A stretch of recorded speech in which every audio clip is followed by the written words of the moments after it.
कमी दिवसात अधिक परताव्याचं आमिष दाखवत पॉझी स्कीम सामान्य नागरिकांना गंडवतात. नुकताच उघडकीस आलेला टोरेज ज्वेलर्स घोटाळा हे याचं ठळक उदाहरण आहे. मुंबईतील 6 भव्य शोरूम्समुळे लोकांचा कंपनीवर विश्वास बसला. फेब्रुवारी 2024 मध्ये सुरुवात झालेल्या या कंपनीने दर आठवड्याला 2 ते 6% व्याज देण्याचं वचन दिलं. पहिल्या काही हप्त्यानंतर लोकांनी मोठ्या प्रमाणावर गुंतवणूक केली. मात्र काही महिन्यातच कंपनीने गाशा गुंडाळून गुंतवणूकदारांना वाऱ्यावर सोडलं. गुंतवणूकदारांचे पैसे वाया जाण्याचे हे पहिले प्रकरण नाही. अशा योजनांमध्ये सामान्य लोक त्यांच्या आयुष्याची कमाई गुंतवतात. DS कुलकर्णी, पॅन कार्ड, सहारा यांसारख्या प्रकरणामध्येही असेच झाले. टोरेज ज्वेलर्स एका भाजीवाल्याने 4 कोटींची गुंतवणूक केली, जी गमावली. गीता गुप्ता, शिवडीतील एका महिलेने 15 लाख गमावले. गुंतवणूकदारांना आठवड्याला 2% व्याज देऊन आधी विश्वास मिळवला जातो. नंतर नवीन गुंतवणूकदारांना पैसा जुने देण्यासाठी वापरला जातो.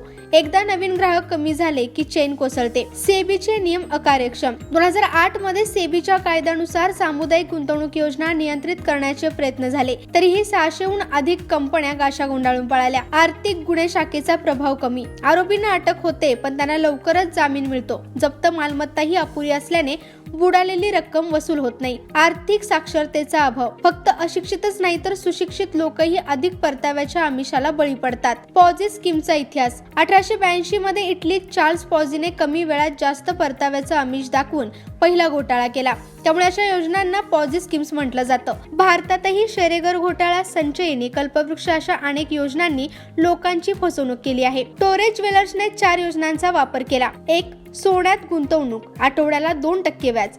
2. चांदीत गुंतवणूक, 3% व्याज. 3. मॅझेनाइट स्टोन, 4% व्याज. 4. मोझेनाइट खडे, 5 ते 6% व्याज.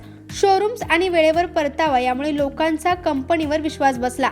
मात्र पुढे परतावा थांबून कंपनी गायब झाली. फसवणुकीचे परिणाम. गुंतवणूकदारांचे पैसे कायमचे अडकतात. आरोपी मोकळे सुटतात आणि नवीन योजनांमध्ये पुन्हा फसवणूक करतात. काय उपाय आवश्यक?